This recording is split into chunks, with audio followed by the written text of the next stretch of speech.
All right, welcome back to another week of the What in the World podcast, where we talk about all things to do with nonprofit and sometimes just some random stuff. So welcome back. Thanks for tuning in. Today, we have my neighbor, Rod Heppell. Thanks for coming. Thanks for inviting me. I'm going to pretend that we haven't just had like a long conversation prior to this. So how's it going?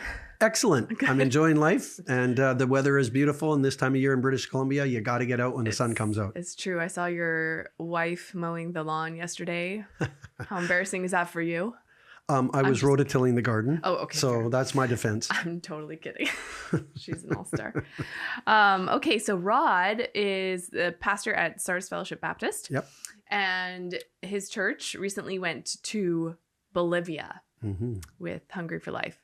And we figured it'd be a good time to just sit down and chat with you about not just your trip, but just missions and church dynamics and all those fun topics. They are fun topics. Yes. I'm looking forward to it. Okay. I'm not totally going to stick to the questions. That's completely fine. Rod usually can wing it. Yeah. Right? Yeah, I can roll with the flow. Okay. What? Flow with the roll? No, roll with the flow. Go with the flow. Roll with something. Roll with the flow. You can roll with it, or you can flow with it. And you can roll and flow with it. This hopefully never make it into your podcast. It will. No. Yeah. Okay. So give us a little bit of an introduction to yourself for anyone who doesn't know you. Who are you? What do you do? I kind of gave a bit of an intro. Who are you? Yeah. That's our lifelong quest, right? Yeah. Well, I can say that I've been in pastoral ministry at this same church for 22 years, which is a long time. 22 years. 22 years. Yeah. Okay. 14 of those as an associate, and the last 7.5 to 8 years as the lead pastor. But prior to that, I grew up on a farm in Cloverdale, British Columbia, and was a farming background, which really is my first love, I'd have to say, and is still a part of my life today. Okay. But I felt a sense of calling, especially when I went to Briarcrest Bible College, graduated with a theological degree, and started into youth ministry in my mid-20s. And that really kicked off a passion for doing what I could do that God was asking of me to serve in whatever way I was gifted, you know? And so working with youth and learning to teach God's word to youth and learning to share the truth of the gospel of who Christ was, and all that became my passion, which led into missions. I got married when I was a youth pastor. And then together, my wife, Ann, and myself went for 5 years and lived in Bolivia, South America, which is why we have that connection today. Okay, yeah. And we did that with our family for 5 years. And then in 2004, moved back to Chilliwack, not Cloverdale. And that was a big move, moving to the upper Fraser Valley. I don't regret it one bit. It's been amazing. But that's where I've been for the last 22 years as a pastor. And why Chilliwack? Right? Why Chilliwack? Oh, when you see the mountains and the rivers and the lakes and the green fields and the farms all around and this little city out in the countryside, it's like, you know what? This is a great place. And it outdoes Cloverdale any day. Any day. Yep. Tell me one thing that Cloverdale has on Chilliwack. Right? My mother. That's it. Oh, well, that's fair. That's fair. Okay. You piled so much information into like a minute there. Okay. So you have done pastoral ministry for 22 years. Prior to that, you were in Bolivia. And you did that with a young family, or did you and Anne move out there prior to children? Yeah. And how many kids do you have? It was young family. Okay. So I'll back that part up. Yeah, back it up. Back it up. So we have 4 children. When we first moved down to Bolivia, we had a 2-year-old and a 2-month-old. So it was. You had a 2-month-old? Yep. We went with a little one, 2, 3, 4 months, somewhere in there. He was young. I think he was born in late September. We went the first 3 or 4 months. And then we had one child in Bolivia. Okay. And he's fully Bolivian with blonde hair and blue eyes. He fits in great. That's hilarious. And then our daughter was born when we were home on one of the field assignments that we had when we came home. I should say home assignments. We came home and then our daughter was born. Then we went back for another 3 years and had 4 kids there, like in total. And that was quite a challenge for sure. Yeah. Yeah. So one of them was born in Bolivia. Yeah. So he's Bolivian. Like a citizen. He is. Of Bolivia. Yeah. I didn't know that. Yeah. Yeah, that's has his own fun. documentation. No he's way. also American because my wife is American. Oh, right. And he's Canadian. So he's got triple citizenship. Oh my goodness. He must just be so confused. He can go anywhere. It's true. Okay. So you and Anne, I'm kind of like reversing here. Sure. So you and Anne met in Bridal Quest. No, we did not. Oh, okay. I had graduated and started my role as a youth director in my home church in Cloverdale. Okay. And I needed students from the local college, which on the Trinity Western campus was the Northwest Baptist College back in the day. It's no longer. Okay. But I would go there to pick up college students to come and help out as leaders in my youth group. And she was one of the ones hanging around. And one night I said, who's that girl? And we got introduced, and then she became one of my youth leaders. And then we got married a couple of years later. Yeah. And that was, I met her in 1992 and we got married in 1994. Okay. And so I've been doing pastoral ministry since 1992, which if you do the math, I don't know, it's 34 years, I think, this September. So it's been a long time. Yeah. Pastoral or missions. Okay. So you and Anne decided collectively to, obviously you didn't just force her to move to Bolivia. Why, like, how did that, walk me through your thought process? You went from farming to living in Bolivia. Yeah. How did you give up? Like, well, when we look back now, we both look at each other and go, man, we must have been crazy. It was definitely difficult. You still are. Yeah. You should know you're my neighbor. But you guys are too. Crazy so. Rod. I see your kids running up and down the road. Little side note, Rod and I have a prank war going on. I won't say what street we're on, but watch your back. I think it's due to you next. Yeah, your kids sabotaged my nativity scene at Christmas when they put a bunch of those little Christmas or little lays over all of my nativity scene, and that started it. So they wanted to do worse, but I said this is the Lord's scene here, right? So we can't get too respectful. blasted. Yeah. But coming back to the calling to go into missions and stuff like that, I think, if I had to be really honest, I'm almost 5 years older than Anne. And I think maybe to some degree the course was set when we got married. And that became a real point of our processing when we were down there. Because I don't think I had the maturity at that age to really know how to process this collectively as a couple.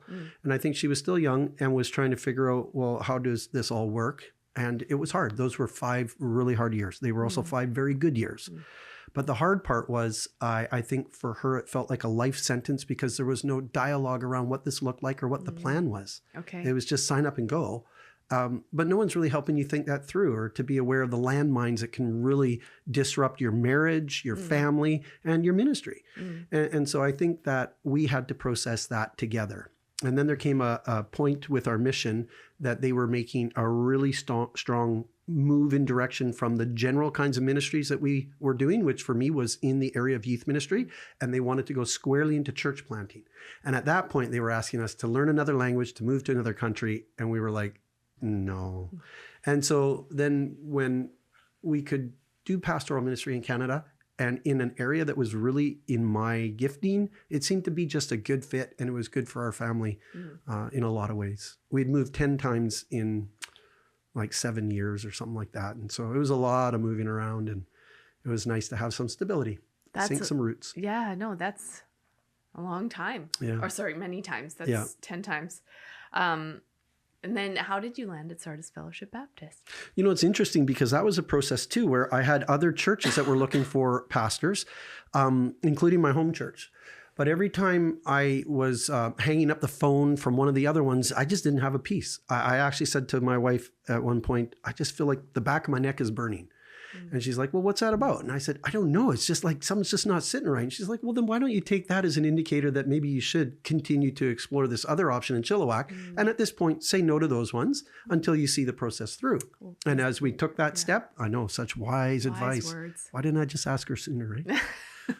On so many things. No, that's okay. But when we did that, then it just became one step after another in that process. We were still in South America when this was all taking place. So we're talking overseas phone calls, from California to Washington to Oregon to Surrey to Salmon Arm and then Chilliwack. Okay. And so there are these various options, and you have to factor so many things like aging parents and how close do you want to be and that kind of stuff, right? Yeah. Let alone the good fit for you in a particular role. Right. But it was an associate role. It was working with people, and I knew that was squarely in my gifting and my passion. Right. So that's where we landed, and boy, were we glad. Have you been where you currently live since Yeah. 22 years. That's in the same place, raised our kids there. Yeah. Yeah. And so the rest of your family's still in Cloverdale? Yes, it's a perfect arrangement. Did I say that? They're not going to hear this, are they? Hey, man, having your family an hour down the road is, I think, just perfect. That's nice. That's nice. Mine are all within 2 kilometers of me. It's wonderful. That's perfect too. If they are listening. That truly is, yeah. One is actually literally 10 feet from me. Okay, so you come back from South America, fired up about missions in Bolivia in particular. Yeah. And how did you approach bringing that to church?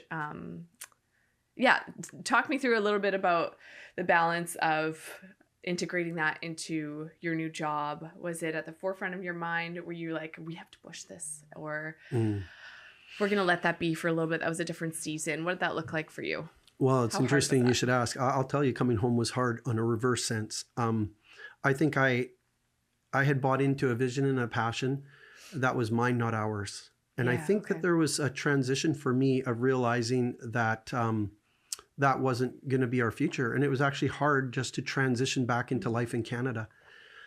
Once I got through that, our church was already a very globally minded church where we were supporting a number of missionaries in various countries. So that part was already existing. It was just a matter of they hadn't done teams.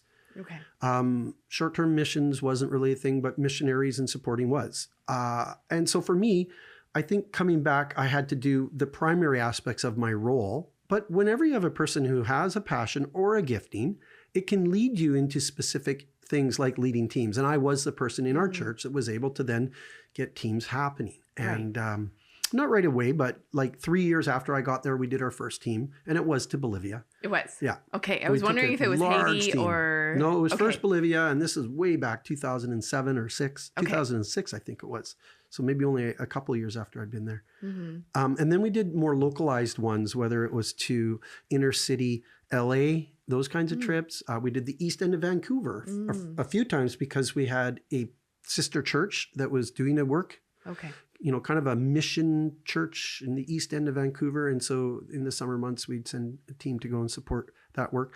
And then the Haiti thing came along in 2014. And then we did Haiti for every other year for 3 years. And we did Mexico 3 or 4 times in there as well. And had a few more. And then COVID hit. Oh, yeah. And we had a team planned for Bolivia for the summer of 2020, and it never happened. Did? Yeah. Took us 6 years to get back to it. Oh, man. Yeah. Okay. Well, I mean, that's a good point. Like when people they naturally have a gift set, it kind of lends itself to just following through with that. And okay. I think whenever you hire people into a role, there's the thing they need to do, and then there's the thing that they're maybe gifted at. You go, wow, let's make sure we don't miss that opportunity with passion or gifting. Did you get resistance? No. I think that most of our people could see the value in giving opportunity to see the world beyond your doorstep, to maybe gain a perspective of this is our Father's world. Well, really, do we understand it? You know, we can really just be obviously guided by what we see, what's right in front of us, and then by the news we hear around the world. But it's a very different educational experience when you go and experience it. And once your eyes are open to one context, I think it makes it more transferable to different places in the world. You don't have to go to every place to understand what God sees or what he cares about. Yeah. And it changes your heart, how you see the world. Yeah. So our church bought into that. Oh, not all churches do. So that's like an easy pathway for you. That's nice.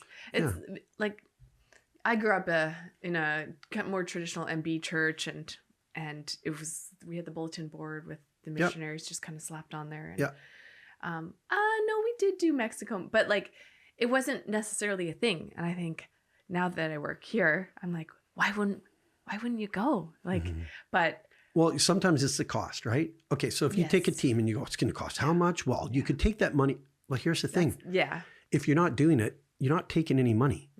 People aren't aware. They're not interested. So the money's not coming forward. This is my take on it. Okay, yeah. I don't necessarily think that you're robbing resources from other areas. I think what you're doing is you're finding people that believe in something and they're willing to come forward and cover it, whether it's the individual themselves, because this often happens where a person says, I'm not asking for help. I write the check and we're done. But for other people, they're fundraising, right? I think there's a lot of win-wins on this side. There are students who come up through the church, and you have people in the church that's like, I want to support them as they go on that trip because I know it'll be used of God. You know, you have that. But you also have kind of the experience for the individual seeing how God has worked in order for it to come about. I think every team person has to have skin in the game. I don't think this is a free ride, and I don't think that's healthy. I think every team, the members have to come up with a portion of it, however you choose to do that. Yeah. But there's got to be personal skin in the game, or else it could just be, seen negatively that way. Right. But I just think it's a generating of resources for something that people believe in that wouldn't have necessarily been there. It might have just gone to their personal vacation fund or my go to Starbucks. Like, there's a sacrifice, I'm sure, being made. But it's not like those funds were sitting there being used for missions anyways. Right. You have to cast the vision. Yeah.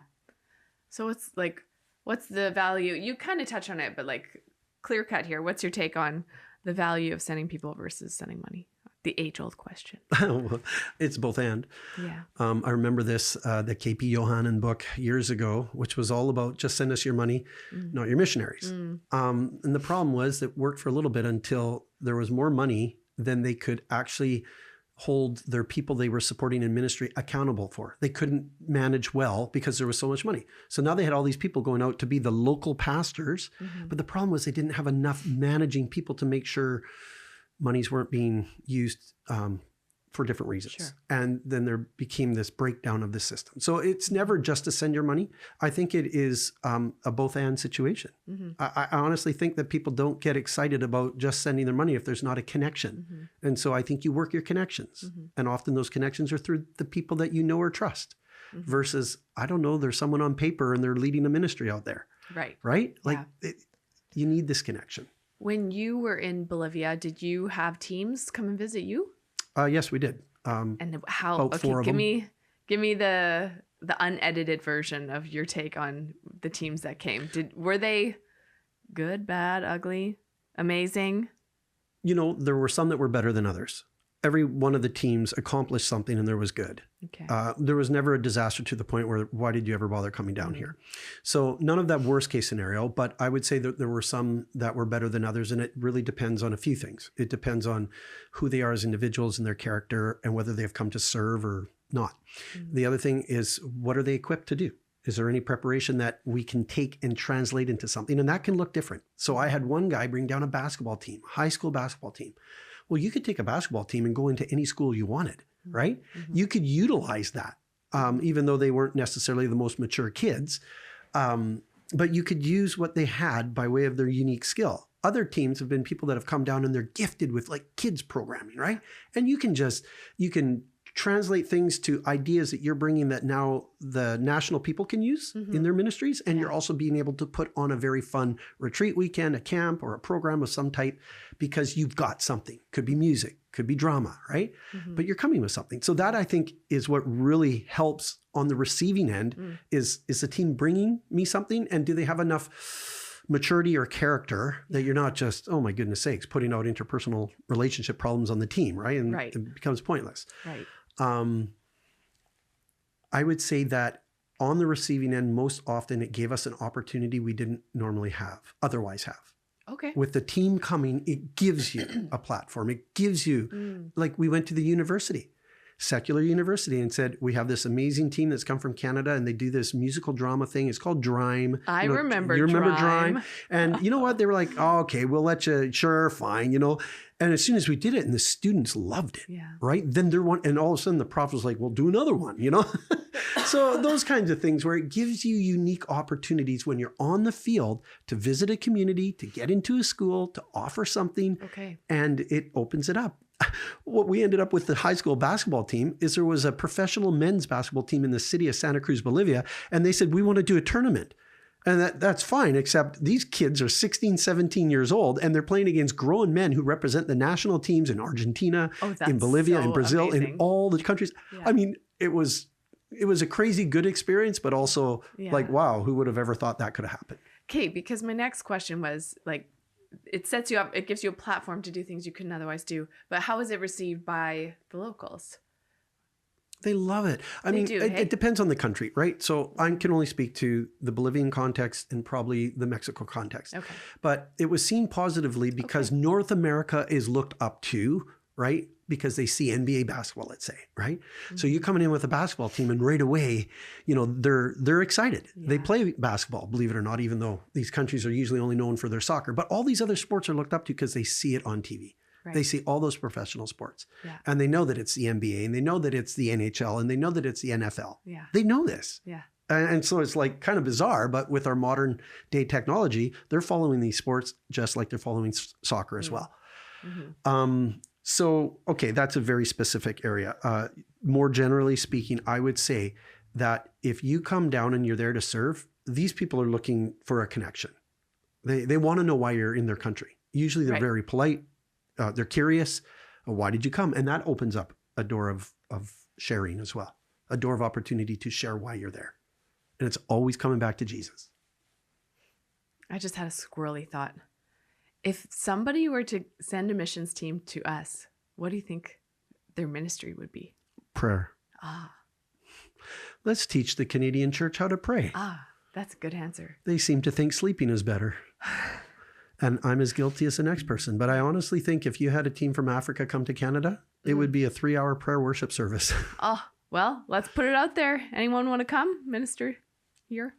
We need it. Yeah. Sorry, that was a squirrely thought. It just... Well, someone once asked me, if you were given $50,000, how would you spend it? I said, that's an easy answer. What? I would send it to South Korea and pay people to pray for our church. But you get it, right? Like, yes, I think that they have a piece of this equation that, you know, we kind of put God in his little box, and sometimes that's around time frames. Whereas I think for them, they're passionate about this relationship with God, and time doesn't seem to have that same parameter or boundary and limitation. And I think maybe we see God move in some of those places because of that. Yeah. We could sure use a prayer revival around here. Yeah. Starting with me. Well, yeah, me too. Tell me about the latest trip. That was what, a month ago? Yeah. How many people did you take? There were 12 of us in total. Plus TJ? Yes. So 11 from our church, and then TJ as the Hungry for Life leader. Okay. How'd he do? Rate him on a scale of 1 to 10. He's listening right now. 1 to 10? Yeah. It's got to go higher than 10. Well, he's a TJ, 12. TJ, you get a raise. He was awesome. He was a lot of fun to have on our team. Obviously, he brings his skill with the camera and that sort of thing and capturing, but also just as a person and the maturity of character, and then the ability to work with people. It was great. Good job, Teej. He got everyone there and home safely. Right on. Yeah. That's a big piece of of what we aim to do. Right? Okay, so 12 of you guys, 10 days, 12 days? Yeah, 10 days of ministry, 12 days in total with the travel. Is there a story that stands out to you?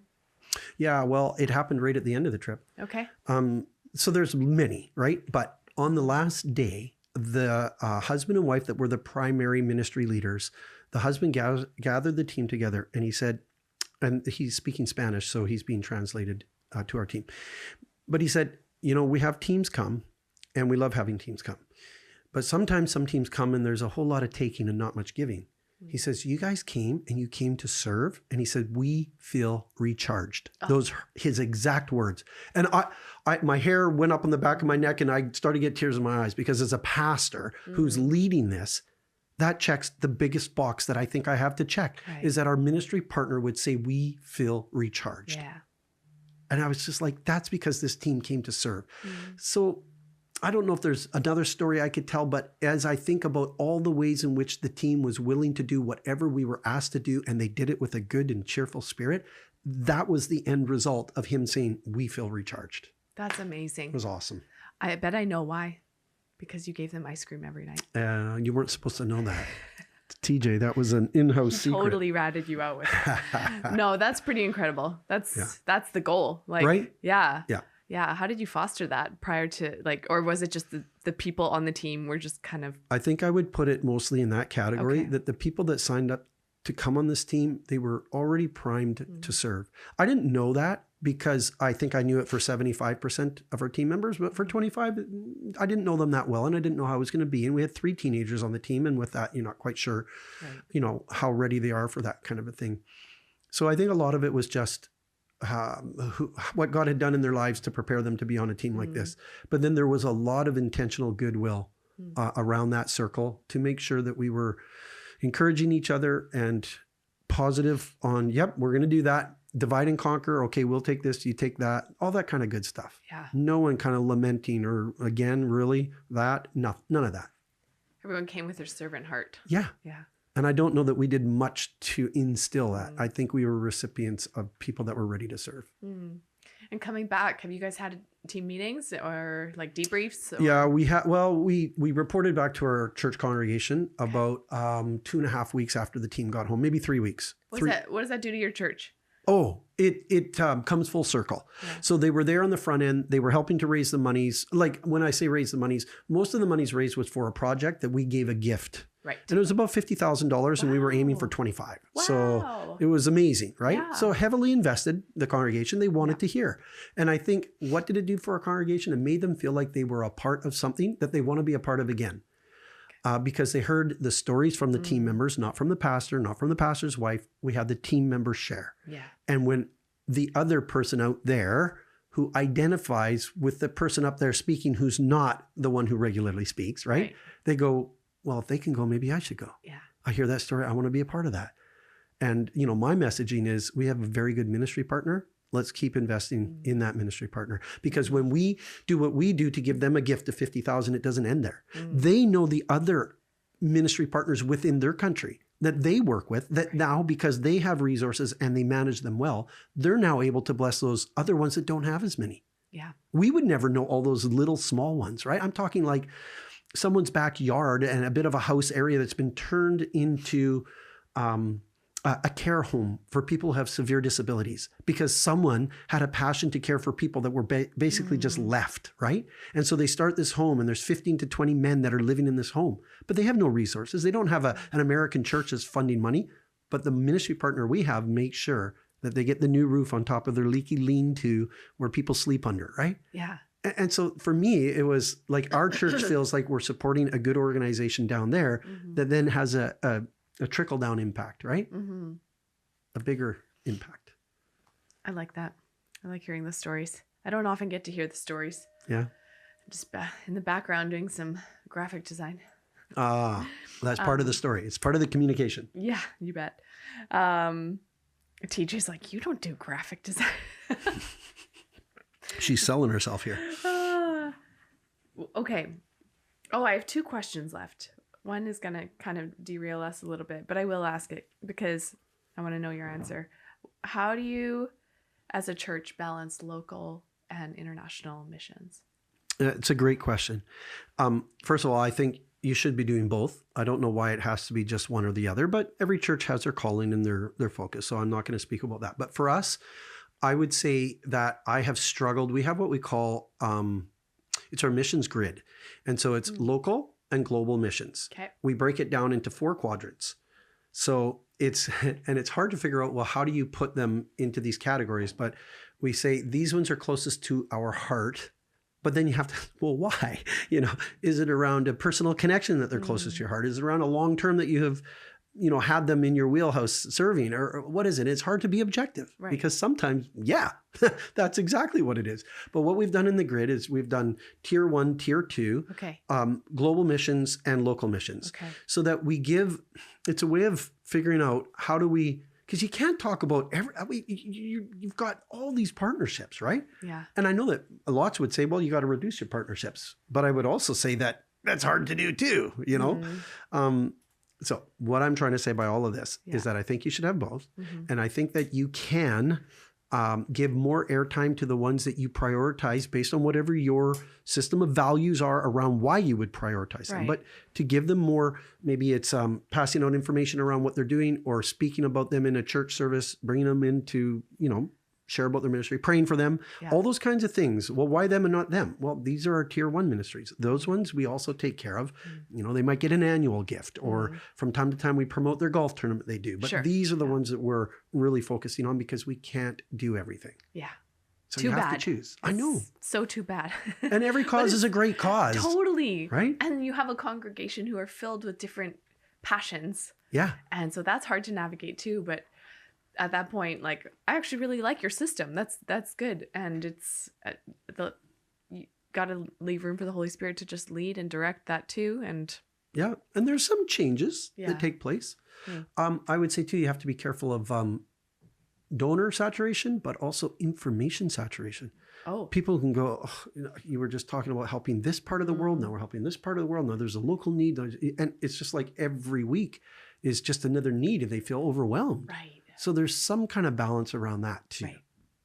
So there's kind of the donor saturation point, but there's also kind of an emotional saturation point where it's like, Never really thought about that, but yeah, good point. there's so much need. And what the problem is, there are those people who feel like I have to meet every need. And it's like, well, no, like you say, people pick and choose the area that they're interested in. And so I think that's why churches give them those options. Right. Just choose the one that you're passionate about, not every one of them. Right. That's a hard one, especially for empaths who want to just do everything for everyone. Yeah. Yeah. Okay, we're going to wind this down here. What's one piece of advice you have for any group or church wanting to get involved in sending teams, sending people? Well, not to, just puff up HFL's head here. Yeah. But you guys do such a great job in taking a lot of the risk and a lot of the hard work and maybe some of the work that would get overlooked out of the equation. So working with HFL allows me as a pastor to be the pastor on the team, to look at who are the people and how do we best prepare them and how do we have an experience that's going to be part of their discipleship journey. And I don't have to worry about so many of those logistical pieces and also things like insurances and making sure passports are up to date and all those logistical pieces that can just take time away from what you're trying to do on the pastoral side of this equation of leading missions. Right. So I would say don't go it alone. There could be other organizations like HFL out there. I'm not sure. I know of a couple, so I am sure that there are other ones. But I've worked with you guys and I've worked with other ones, and I happen to feel like you guys really check a lot of the boxes that I think when people step out to do short-term missions work, they don't even know which boxes they should be checking. They thought they knew until something goes sideways or something goes wrong. And then they're like, well, we never thought of that. Right. And so you have thought of that for us. So if you're going to start, partner with the ones that do this. And you go, oh, yeah, it's a little bit more money. Yeah, it's money well spent for sure. And it's not that much more. It's very reasonable. I'll tell you, if people are listening and they're going, well, when you say a little bit, what do you mean? I would say you could probably factor on about $200 a person, depending on the size of the team or where you're going. That $200 per person would go towards making sure everything logistical is covered and taken care of. Hey, that's, yeah. That is good value. Yeah. I've never even thought of it that way, but thank you for putting that into words for us. Well, and the other way I look at this too is if I have parents saying, okay, this is my 15-year-old kid who's going on this trip. I want to make sure it's safe. What's your evacuation policy? And it's so nice to work with a mission that thinks through things like, well, in worst case scenarios, what's our protocol? How do we go about that? Right? We got your back. And to just be able to give that assurance to parents too and feel like you're being a good steward and you're being wise versus, well, I'm just on my own. I'm going to take some teenagers and go do this. Right? It's like, whoa. That's how I would roll. Yeah. I know I work here, but everyone just get in the bus. Let's go. I would also say this. It isn't like it's necessarily going to be the big thing right out of the gate. Your first team going might not be 12 or 14 or 18 people, and that might not even be the ideal anyways. It might be 4 or 5 people. Right. But you give people a taste of missions, and they then become the voice for the next group where people are like, okay, I saw so-and-so and I heard so-and-so, and I want that experience too. So it kind of builds. Well, life transformation is contagious. Like you kind of want it. Yeah. When you hear it. Exactly. That's good. That's good language. Life transformation. It's contagious. Yeah. Yeah. I always ask a very random question at the end. Well, always. I've started doing this. So I'm gonna throw a random question your way. It has nothing to do with anything anymore. Okay. That should because be fun. we wrapped up the podcast part of the podcast. If you were to live on any street other than the one you currently live on, in Chilliwack, I know mine. That's what I was like. Well, he's living in the promised land. So, where would you live? Well, you're just stretching my mind, but a stage of life comes into that. So we no longer have kids at home, so things are changing. But there is a road, a crescent actually called Leary Crescent. And it's close to where our church is. Yeah, very few people know about it. Oh. But it runs for half of the crescent. It runs along a creek.